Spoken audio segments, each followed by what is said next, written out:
Get ready for the unknown. If you love feeling the chill down your spine and venturing into stories that will take your sleep away, subscribe to our channel now and activate the bell. Don't miss the next horror tales that will take you to the darkest corners of your mind. Are you ready to face your fears? Portal is open. Enter.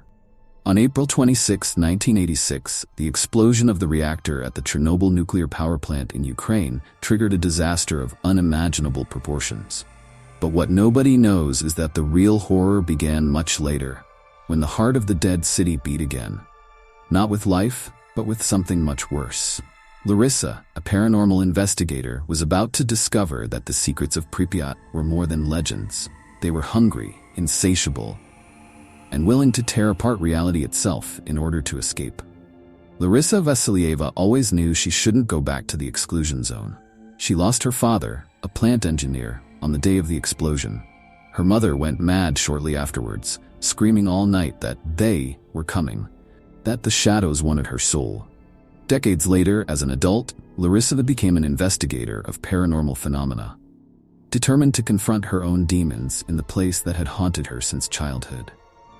That day, she received an urgent call.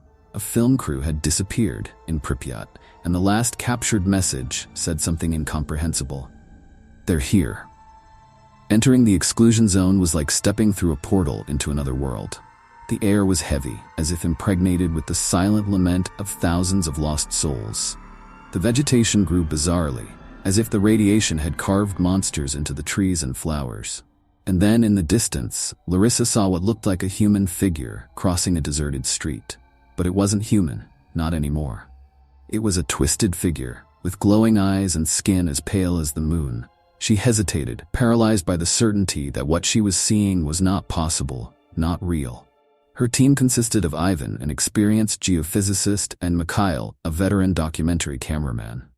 But Larissa realized that both were more frightened than they would ever admit. Mikhail was frantically adjusting the camera, trying to focus on the figure that had disappeared around the corner from the abandoned hospital. That doesn't make sense. Radiation can't cause that, Ivan whispered. But Larissa knew that what they were facing was much more than science could explain. As dusk enveloped the city, the silence was broken by a low, dragging sound. Like claws tearing through metal, something or someone was watching them. In the darkness, a nauseating smell of burning invaded the air.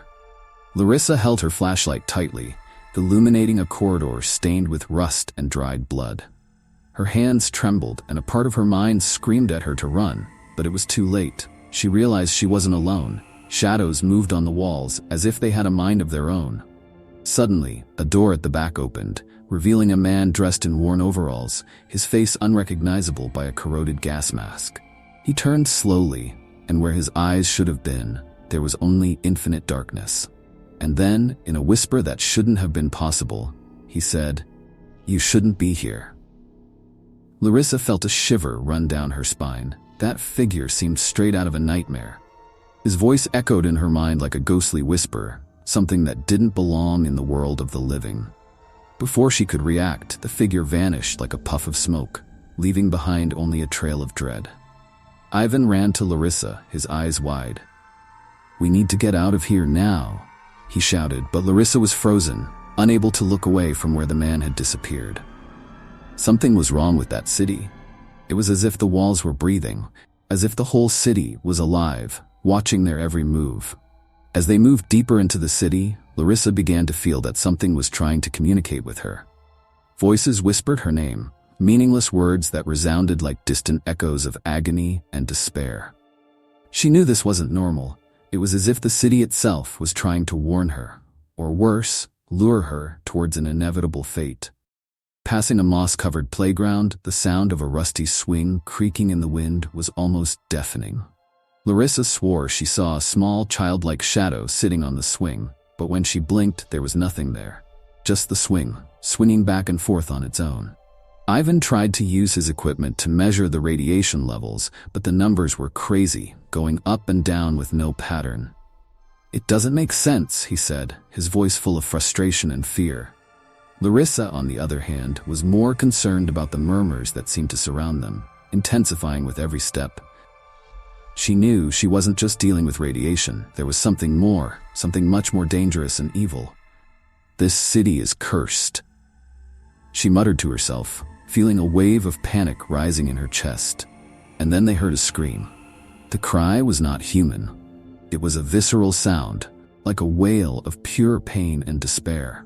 It was coming from the hospital.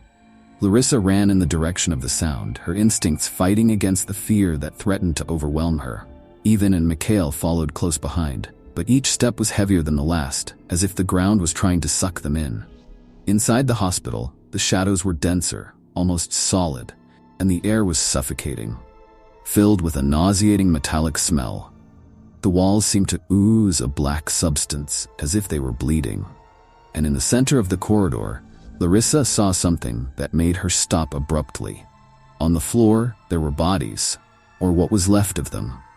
It wasn't possible to tell whether they were human or animal. They were twisted, fused together as if the radiation itself had played macabre sculpture.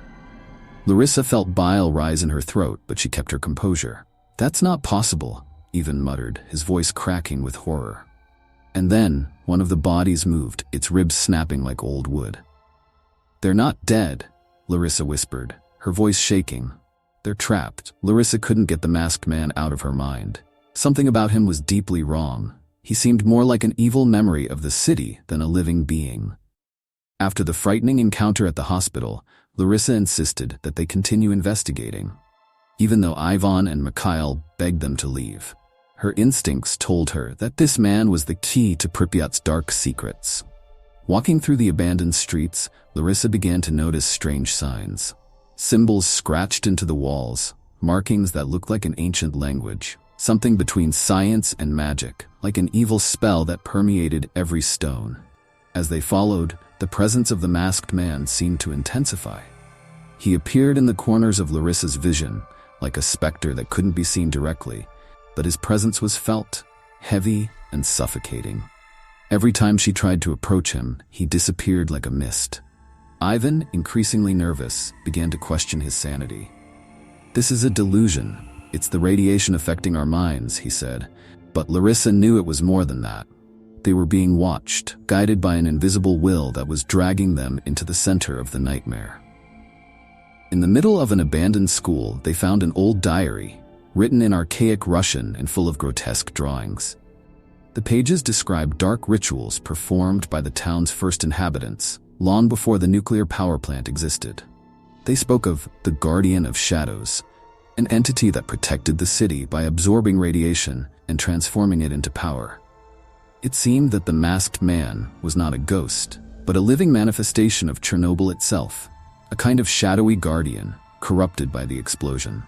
Larissa flipped through the diary with trembling hands. A drawing showed what appeared to be a human sacrifice, carried out by a group of men wearing old gas masks.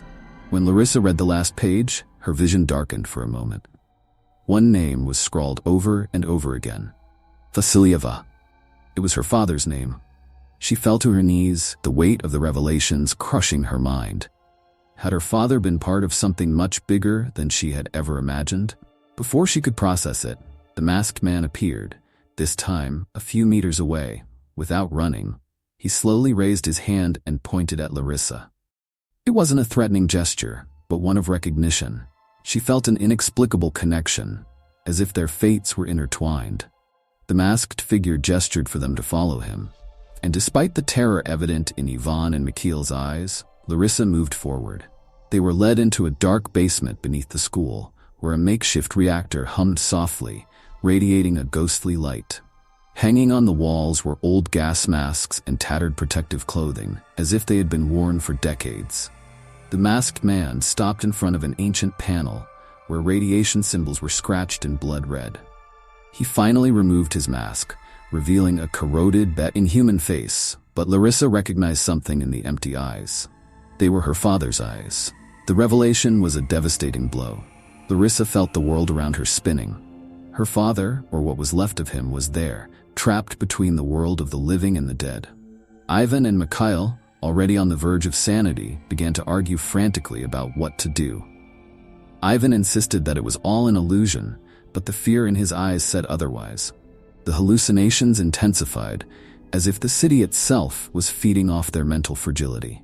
Mikhail began to see his dead daughter in the shadows, calling out to him, while Ivan heard his wife singing a lullaby he hadn't heard for years. The entities of Pripyat were cruel. They manipulated the most painful memories of the living, using them as weapons to torture the weakened minds of the invaders. Mikhail's erratic behavior led him to run towards a dark corridor, believing that his daughter was there, alive and waiting for him. Larissa tried to hold him back, but he pushed her with a strength she never imagined he had. Before she could reach him, the sound of a door closing and a horrible scream echoed through the building. Mikhail disappeared, carried away by the shadows that consumed him like easy prey. Ivan began to lose track of time and space, laughing uncontrollably as tears streamed down his face. "It's the radiation," he repeated. "It's changing us." But Larissa knew it wasn't just that. The entities didn't just want their lives, they wanted their souls, their fears, and every shred of sanity that remained. The apparitions became more violent, and Larissa began to feel her father's presence once again.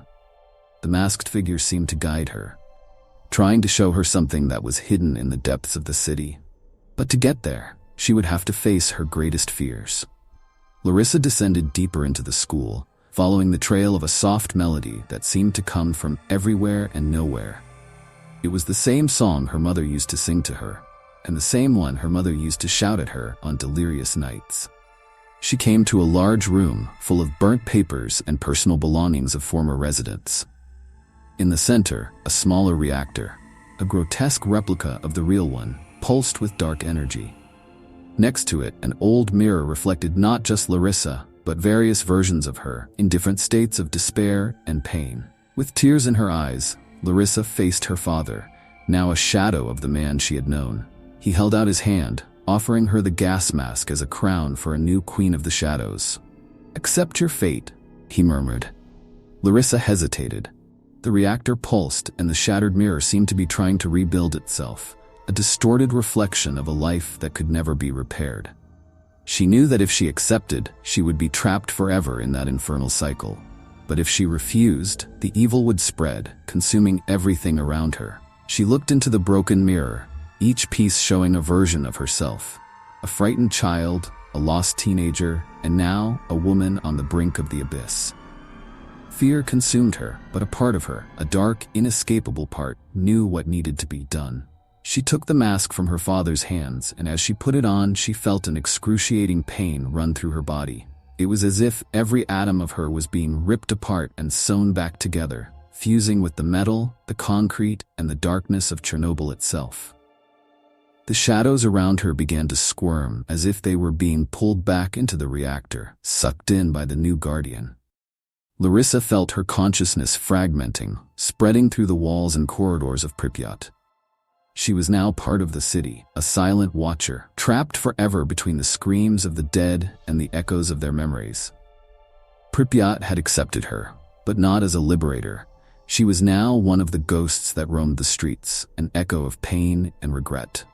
Ivan woke up alone, his mind still foggy and confused. The smaller reactor was quiet. The city plunged into a disturbing silence. He called out for Larissa, but the only answer was the distant sound of a swing creaking in the wind, a sound that seemed to mock his sanity. He ran out of the building, but the feeling of being watched never left him. On his way out, he found a gas mask lying in the mud, a relic of the horror they had witnessed. Looking at it, he felt a chill. Inside the mask, desperate nail marks, as if someone had tried to get rid of it in a final moment of desperation. Ivan left the city without looking back, but he knew he would never truly escape. Pripyat was alive, feeding on the fears of those who dared to approach it. On the radio, he heard a brief bulletin: another film crew missing, another expedition that would never return. And so the cycle continued. Larissa, now one with the city, watched from the other side of the mirror, her eyes as empty as her father's, ready to watch over eternity.